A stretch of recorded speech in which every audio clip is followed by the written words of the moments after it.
नमस्कार मित्रों, मैं एक बार फिर हाजिर हूँ बीपीएससी तैयारी 2 का प्रश्न लेकर। आज के वीडियो में मैं लाया हूँ बीपीएससी तैयारी 2 क्लास 11-12 का भाषा और सामान्य अध्ययन का प्रश्न। जैसा कि आप स्क्रीन पर देख पा रहे हैं कि इसमें भाषा, सामान्य अध्ययन और इतिहास का प्रश्न है। समय है 2.5 घंटे, पूर्णांक है 150। लेकिन इस वीडियो में सिर्फ भाषा और सामान्य अध्ययन का प्रश्न बताने जा रहा हूं और उसका आंसर बताने जा रहा हूं, और जो इसका आंसर है वह बीपीएससी की ओर से जारी किया गया था। तो ध्यानपूर्वक बने रहेंगे इस वीडियो पे। मंजिल मिलेगी भटक कर ही सही, मंजिल मिलेगी भटक कर ही सही, गुमराह तो वो हैं जो घर से निकले ही नहीं। गुमराह तो वो हैं जो घर से निकले ही नहीं। आप मंजिल पाने के लिए निकल पड़े हैं तो सफलता जरूर मिलेगी। जैसा कि इसमें हम लोग देख पा रहे हैं, यह 3 पार्ट में है। भाग 1, भाग 2 और भाग 3। भाग 1 जो है वो भाषा का है 1 से 30 तक। भाग 2 जो है सामान्य अध्ययन है 31 से 70 तक। तो आज के वीडियो में हम देखेंगे 1 से 70 तक यानी भाषा और सामान्य अध्ययन का प्रश्न, जो कि बीपीएससी तैयारी 2 क्लास 11-12 का है। तो फटाफट आगे बढ़ते हैं और इन प्रश्नों को देखकर आप अपनी तैयारी का अंदाज़ा लगा सकते हैं और आप कितने पानी में हैं इसका भी पता लगा सकते हैं। तो हम आ चुके हैं स्क्रीन पर, जो भाषा का प्रश्न हमारा है। तो यहाँ पर देख सकते हैं ये लैंग्वेज का प्रश्न है जो कि 1 से 30 तक है। तो इस लैंग्वेज के प्रश्न में इंग्लिश के 8 प्रश्न हैं, बाकी प्रश्न हिंदी के हैं। तो इस 30 क्वेश्चन में से 30% लाने होते हैं, यानी 30% यानी 9 नंबर आप लाते हैं तो क्वालिफाइंग कर जाते हैं। तो देखते हैं यहाँ पर ये जो इंस्ट्रक्शन है ये 1 नंबर और 2 नंबर के लिए है। Fill in the blanks with suitable article like a and the. तो इसमें ए इन द भरना है। पहला जो क्वेश्चन है वह देयर आर 30 और 31 डेज इन, या फिल इन द ब्लैंक्स है। इसका पहला का आंसर होगा बी, यहाँ इसमें ए भराएगा। दूसरा जो प्रश्न है, my father is, fill in the blanks है, engineer in the water work department. तो 2 का आंसर होगा बी, यहाँ पर एन भराएगा। तीसरा प्रश्न है, which of the following is a part of bathroom. तो 3 का आंसर होगा D, more than one of the above. 4 number प्रश्न है, which of the following is a part of A room. 4 का आंसर होगा D, more than one of the above. 5 number प्रश्न देखते हैं, रेनी सीजन कम्स बिफोर। 5 का answer होगा ए, winter. 6 number प्रश्न है, the 8th month of the year is. 6 का आंसर होगा ई, नन ऑफ द एबव। यहाँ पर जो मैं आंसर बता रहा हूँ वह बीपीएससी की ओर से जारी किया गया है। 7वां नंबर प्रश्न है, सिस्टर इन लॉ इज। 7 का आंसर होगा D, more than one of the above. 8 number question है, कजिन्स आर। 8 का आंसर होगा D, more than one of the above. ये थे इंग्लिश के 8 प्रश्न। अब 9 नंबर से हिंदी का प्रश्न शुरू हो जाता है। तो इंग्लिश और हिंदी मिलाकर 30% लाने होते हैं। बहुत सारे स्टूडेंट को यह कन्फ्यूजन होता है कि अलग अलग क्वालिफाइंग करना है या एक साथ। तो मैं यहाँ पर बता दूं कि दोनों को मिलाकर 30% लाना है, यानी कि 30 में 9 नंबर लाते हैं तो भाषा के लिए क्वालिफाइंग कर जाते हैं। इसका नंबर मेरिट में ऐड नहीं होता है। तो फटाफट अब आगे बढ़ते हैं हिंदी की ओर। उसके पहले सुन लेते हैं, जब पढ़ते पढ़ते रातें छोटी लगे, जब पढ़ते पढ़ते रातें छोटी लगे तो समझ लेना जीत का दीदार होने वाला है। तो समझ लेना जीत का दीदार होने वाला है। आगे बढ़ते हैं। 9 नंबर प्रश्न है, चांदी शब्द में कौन सी संज्ञा है? तो 9 का आंसर होगा ए, द्रव्यवाचक। 10 नंबर प्रश्न है, निम्नलिखित शब्दों में से कौन सा एक वचन है? 10 का आंसर होगा बी, छाया। 11 नंबर प्रश्न है, हिंदी शब्दकोश में छ का क्रम किस वर्ण के बाद आता है? तो 11 का आंसर होगा सी, क के पश्चात। 12 नंबर क्वेश्चन है, जिसकी यह पुस्तक है उसे लौटा दो, इस वाक्य में कौन सा सर्वनाम है? तो 12 का आंसर होगा बी, संबंधवाचक। 13 नंबर क्वेश्चन देखते हैं, विशेषण का प्रमुख भेद कौन सा नहीं है? तो 13 का आंसर होगा ए, असार्वनामिक विशेषण। 14 नंबर प्रश्न है, निम्नलिखित में से कौन सा अशुद्ध शब्द है? तो 14 का आंसर होगा ए, विभक्त। 15 नंबर प्रश्न है, निम्नलिखित में से कौन सा शुद्ध वर्तनी वाला शब्द है? तो 15 का आंसर होगा ए, क्षत्रिय। 16 नंबर प्रश्न है, निम्नलिखित में से कौन सा तत्सम शब्द है? तो 16 का आंसर होगा बी, अस्नेह। 17 नंबर प्रश्न है, निम्नलिखित में से कौन सा विदेशी शब्द है? तो 17 का आंसर होगा सी, चाय। 18 नंबर प्रश्न है, रचना के आधार पर जिन शब्दों के खंड सार्थक न हो उन्हें कौन सा शब्द कहा जाता है? तो 18 का आंसर होगा ए, रूढ़। 19 नंबर प्रश्न है, निम्नलिखित में से किस वाक्य में अकर्मक क्रिया है? तो 19 का आंसर होगा बी, बालिका लजाती है। 20 नंबर प्रश्न है, निम्नलिखित में से कौन सा देशज शब्द है? 20 का आंसर होगा सी, परवल। 21 नंबर प्रश्न देखते हैं, निम्नलिखित में से कौन सा शब्द रूढ़ शब्द नहीं है? 21 का आंसर होगा डी, उपयुक्त में से एक से अधिक।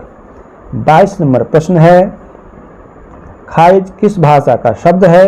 तो 22 का आंसर होगा ए, अरबी। 23 नंबर प्रश्न है, अशुद्ध और शुद्ध वर्तनी का कौन सा युग्म सही नहीं है? तो 23 का आंसर होगा ई, उपयुक्त में से कोई नहीं। 24 नंबर प्रश्न है, उसका भविष्य उज्जवल है, इस वाक्य में रेखांकित शब्द की शुद्ध वर्तनी कौन सी है? तो 24 का आंसर होगा ए, उज्ज्वल। 25 नंबर प्रश्न देखते हैं, एक छोटी आकृति का चमकीला वर्ग जो स्क्रीन पर किसी चिन्ह की स्थिति को स्पष्ट करता है उसे क्या कहते हैं? 25 का आंसर होगा ए, कर्सर। 26 नंबर प्रश्न है, कुरुक्षेत्र के लेखक का नाम क्या है? 26 का आंसर होगा ई, उपयुक्त में से कोई नहीं। 27 नंबर प्रश्न है, जसोदा हरि पाल में झुलावे, हलरावे दिलराई, मल्हावे जोई सोई कछु गावे, उक्त वाक्य पंक्तियों में कौन सा रस है? ये व्याकरण का क्वेश्चन आ गया। 27 का आंसर होगा सी, वात्सल्य। 28 नंबर प्रश्न देखते हैं, हिंदी भाषा के उद्भव का काल माना जाता है? तो 28 का आंसर होगा सी, 1000 ईस्वी। 29 नंबर प्रश्न है, भारतीय काव्य शास्त्र में क्षमाशील, गंभीर, स्थिरचित, स्वाभिमानी एवं दृढ़ प्रतिज्ञ नायक को कहा गया है? 29 का आंसर होगा बी, धीरोदात्त। 30 नंबर प्रश्न है, जिन शब्दों पर लिंग वचन कारक का कोई प्रभाव न पड़े वे कहलाते हैं? 30 का आंसर होगा सी, अविकारी। तो ये थे भाषा के 30 प्रश्न। अब आगे हम लोग चलते हैं सामान्य अध्ययन में, जनरल स्टडीज पार्ट 2। तो इसके यहाँ पे 40 प्रश्न है। तो भाषा का जो प्रश्न था वो क्वालिफाइंग नेचर का था, लेकिन यह जो है ये मेरिट में आता है, इसलिए इसको थोड़ा ध्यान से देखना होगा। तो मैं इसका जो हिंदी वर्जन है उसी को मैं बता रहा हूँ। तो इसमें जनरल स्टडीज में मिक्सअप क्वेश्चन रहेगा, मैथ का, साइंस का, रीजनिंग का, सोशल साइंस का, तो ये सब मिला जुला कर दिया हुआ है करंट अफेयर का। तो देखते हैं किस सेक्शन से कितना प्रश्न है, ताकि उसी हिसाब से आप अपनी तैयारी कर सके। मंजिलें कितनी भी ऊंची हो, मंजिलें कितनी भी ऊंची हो, रास्ते हमेशा पैरों के नीचे होते हैं। इसलिए तैयारी करते रहना है तो सफलता जरूर मिलेगी। 31 नंबर प्रश्न है, एक आयताकार हॉल के फर्श की परिधि 250 मीटर है। यदि ₹10 प्रति वर्ग मीटर की दर से चारों दीवारों को पेंट करने की लागत ₹15,000 है, तो हॉल की ऊंचाई कितनी है? तो 31 का आंसर होगा सी, 6 मीटर। 32 नंबर प्रश्न है, निम्नलिखित में से कौन सा कथन सत्य नहीं है? तो 32 का आंसर होगा बी, प्रत्येक पूर्णांक एक पूर्ण संख्या है। 33 नंबर क्वेश्चन है, 7 क्रमागत संख्याओं का औसत 20 है, इनमें से सबसे बड़ी संख्या है। 33 का आंसर होगा सी, 23। 34 नंबर क्वेश्चन देखते हैं, समीकरण ए एक्स का power 2 plus b x plus c equal to 0 के दो भिन्न वास्तविक मूल होंगे यदि। 34 का आंसर है B square minus 4ac greater than 0। 35 number question में आते हैं, मोहन 25 कामों में एक काम कर सकता है, मोहन 25 दिनों में एक काम कर सकता है जिसे सोहन 20 दिनों में पूरा कर सकता है। दोनों एक साथ 5 दिनों के लिए श्रम करते हैं और उसके बाद मोहन काम छोड़ देता है। शेष कार्य को पूरा करने में सोहन को कितना समय लगेगा? तो 35 का आंसर होगा बी, 11 दिन। तो यहाँ पर मैं सॉल्यूशन नहीं बता रहा हूँ, सिर्फ आंसर बता रहा हूँ, क्योंकि सॉल्यूशन बताने लगूंगा तक और ये वीडियो काफ़ी लंबा हो जाएगा। 36 नंबर क्वेश्चन देखते हैं, यदि x equal to A square minus B square, y equal to 10 तथा a plus B equal to 15 हो, तो यहाँ पे इसका 36 का आंसर होगा डी, उपयुक्त में से एक से अधिक। 37 नंबर प्रश्न देखते हैं, यादृच्छिक रूप से चुने गए एक गैर लीप ईयर वर्ष में 53 रविवार होने की प्रायिकता क्या है? ये प्रोबेबिलिटी से क्वेश्चन है। तो 37 का आंसर होगा ए, 1/7। 38 नंबर क्वेश्चन है, यदि 7 का power 12x plus 6 equal to 49 का पावर 3x प्लस 12 हो तो x का मान है। तो 38 का आंसर होगा ए, 3। 39 नंबर क्वेश्चन देखते हैं, मायोपिया वह बीमारी है जिसमें व्यक्ति देख नहीं पाता है। तो 39 का आंसर होगा ए, दूर की वस्तुएं स्पष्ट रूप से। 40 नंबर क्वेश्चन है, अनुवंशिकता शब्द मुख्य रूप से किससे संदर्भित करता है? तो 40 का आंसर होगा सी, अनुवांशिकी। 41 नंबर क्वेश्चन है, जिन डिब्बों में खाना पैक किया जाता है उन पर टिन की परत चढ़ी होती है, न कि जिंक की, क्योंकि 41 का आंसर होगा बी, जिंक टिन की तुलना में अधिक प्रतिक्रियाशील है। 42 नंबर प्रश्न देखते हैं, वह प्रक्रिया जिसमें प्रकाश संश्लेषण के दौरान वायुमंडलीय कार्बन डाइऑक्साइड को कार्बोहाइड्रेट में परिवर्तित किया जाता है। तो 42 का आंसर होगा बी, अपचयन। 43 देखते हैं, एक प्रिंटर की गुणवत्ता किससे निर्धारित की जाती है? 43 का आंसर होगा सी, बिंदु प्रति इंच। आगे देखते हैं 44 नंबर क्वेश्चन, ट्रेकोमा रोग संबंध है। 44 का आंसर होगा सी, आंखों से। 45 नंबर प्रश्न है, निम्नलिखित में से कौन सा न्यूटन के गति के तीसरे नियम का उपयोग करता है? तो 45 का आंसर होगा डी, उपयुक्त में से एक से अधिक। 46 नंबर क्वेश्चन है, रासायनिक गुणों को अपरिवर्तित रखते हुए एक परमाणु के नाभिक में जोड़े जाने वाले कण है। 46 का आंसर होगा ए न्यूट्रॉन। 47वां प्रश्न देखते हैं। एलन मस्क द्वारा सिग्नेचर ब्लू वर्ड लोगो को बदलकर एक्स लोगो की घोषणा करने से पहले 2012 में अपने अंतिम संस्करण में ट्विटर के प्रतिष्ठित वर्ड के निर्माता के रूप में किसे माना जाता है? तो 47 का आंसर होगा बी मार्टिन ग्रासर। 48वां क्वेश्चन देखते हैं। इस वर्ष रिलीज हुई उच्च अवधारणा विज्ञान के बारे में प्रसिद्ध फिल्म ओपेनहाइमर के निर्देशक कौन है? 48 का आंसर होगा ए क्रिस्टोफर नोलन। 49वां प्रश्न है।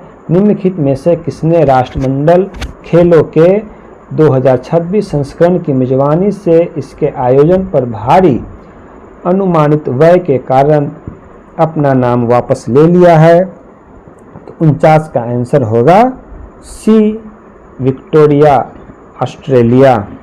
आगे देखते हैं 50 नंबर क्वेश्चन। 50 number question. हाल ही में बने विपक्षी राजनीतिक दलों के गठबंधन इंडिया का पूर्ण रूप क्या है? तो 50 का आंसर होगा a Indian National Development Inclusive Alliance. 51 देखते हैं। अगस्त 2023 में जब चंद्रयान-2 चंद्र ऑर्बिटर ने चंद्रयान-3 के लैंडर मॉड्यूल से संपर्क स्थापित किया तो उसने उसे क्या संदेश भेजा था? 51 का आंसर होगा सी वेलकम बडी। 52 नंबर क्वेश्चन देखते हैं। 1989 में लोकतंत्र समर्थक आंदोलन को कुचलने वाले चीन के पूर्व राष्ट्रपति का नाम लिखिए। तो 52 का आंसर होगा सी जियांग जेनिंग। 53 प्रश्न है। आयरलैंड के प्रधानमंत्री के रूप में दूसरे कार्यकाल के लिए किसे चुना गया है? तो 53 का आंसर होगा सी लियो वराडकर। 54 नंबर प्रश्न देखते हैं। भारत में आयोजित G20 शिखर सम्मेलन में अफ्रीकी संघ को अस्थायी सदस्य बनाया गया अफ्रीकी संघ के अध्यक्ष कौन है? तो 54 का आंसर होगा ए अजाली अशोमनी। 55 नंबर क्वेश्चन देखते हैं। भौगोलिक क्षेत्रफल के अनुसार भारत की निम्नलिखित भौतिक इकाइयों को आरोही क्रम में व्यवस्थित कीजिए। यहाँ पे 1 से 4 तक दिया हुआ है जिसको आरोही क्रम में अरेंज करना है। तो 55 का आंसर होगा ए। पहले 3 फिर 1 फिर 2 फिर 4। 56 नंबर क्वेश्चन है। निम्नलिखित श्रेणियों को उत्तर से दक्षिण की ओर क्रम से व्यवस्थित कीजिए। तो 56 का आंसर होगा बी। पहले 2 फिर 1 फिर 4 फिर 3। 57 नंबर क्वेश्चन देखते हैं। भारत में मानसून सीजन में अधिकांश चक्रवातों की उत्पत्ति होती है। तो 57 का आंसर होगा बी 10 डिग्री उत्तर और 15 डिग्री उत्तर अक्षांश के मध्य। 58 नंबर देखते हैं।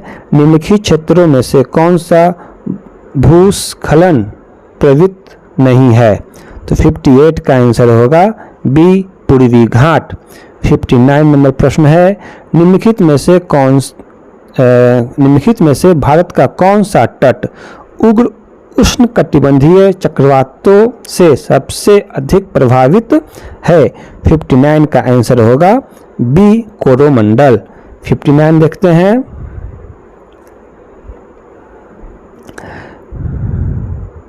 सॉरी 59 तो हो गया बी कोरोमंडल। अब 60 नंबर प्रश्न देखते हैं। जब बहता पानी चिकनी मिट्टी को काटता है और गहरे चैनल बनाता है तो क्या होता है? तो 60 का आंसर होगा ए गली कटाव। तो धैर्य बनाए रखें। मात्र 10 क्वेश्चन और है तो हम इस प्रकार हमारा भाषा और समान अध्ययन का प्रश्न हो जाएगा। आगे बढ़ने से पहले वीडियो को लाइक जरूर कर दें। यदि चैनल पर नए हैं तो इसे सब्सक्राइब भी जरूर कर दें और शेयर भी करें। 61 देखते हैं। 61 नंबर, निम्नलिखित में से कहाँ अक्टूबर और नवंबर के महीने में भारी बारिश होती है? तो 61 का आंसर होगा बी, कोरोमंडल तट। 62 नंबर प्रश्न देखते हैं। फलों एवं सब्जियों की खेती कहलाती है? तो 62 का आंसर होगा सी, बागवानी। 63 नंबर क्वेश्चन देखते हैं।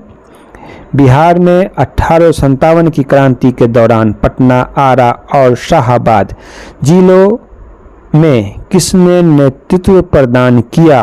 तो 63 का आंसर होगा सी, कुंवर सिंह। 64 नंबर प्रश्न देखते हैं। बंगाल का विभाजन प्रभावी हुआ, यानी बंगाल का विभाजन कब प्रभावी हुआ? तो 64 का आंसर होगा सी, 16 अक्टूबर 1905। 65 नंबर क्वेश्चन है। बम्बई में कांग्रेस द्वारा भारत छोड़ो प्रस्ताव कब पास किया गया? तो 65 का आंसर होगा बी, 8 अगस्त 1942। 66 नंबर क्वेश्चन है। अंग्रेजों ने भारत पर लंबे समय तक राज्य कैसे किया? तो 66 का आंसर होगा सी, बांटो और राज करो की नीति के कारण। 67 नंबर क्वेश्चन देखते हैं। निम्नलिखित में से किस तिथि को रानी विक्टोरिया की उद्घोषणा जारी हुई? तो 67 का आंसर होगा सी, 1 नवंबर 1858। 68 क्वेश्चन देखते हैं। निम्नलिखित में से कौन सा कथन सही है? तो 68 का आंसर हमारा होगा डी, उपयुक्त में से एक से अधिक। 69 नंबर क्वेश्चन देखते हैं। इनमें से कौन इंग्लैंड में भारत के अनाधिकारिक दूत बने? तो 69 का हमारा आंसर होगा बी, दादा भाई नौरोजी। 70 नंबर प्रश्न है। भारत सरकार अधिनियम 1935 को किसने गुलामी का चार्टर बताया? तो 70 का आंसर होगा ई, उपयुक्त में से कोई नहीं। तो ये था हमारा 70 प्रश्न भाषा और सामान्य अध्ययन का। उम्मीद करते हैं ये पसंद आया होगा और कमेंट जरूर करें कि यह कैसा लगा और अधिक से अधिक शेयर करें ताकि दूसरे छात्र भी इसका फ़ायदा उठा सकें। और आपको किन विषयों का क्वेश्चन चाहिए कमेंट बॉक्स में ज़रूर लिखें ताकि मैं उसे उपलब्ध करा सकूं। धन्यवाद।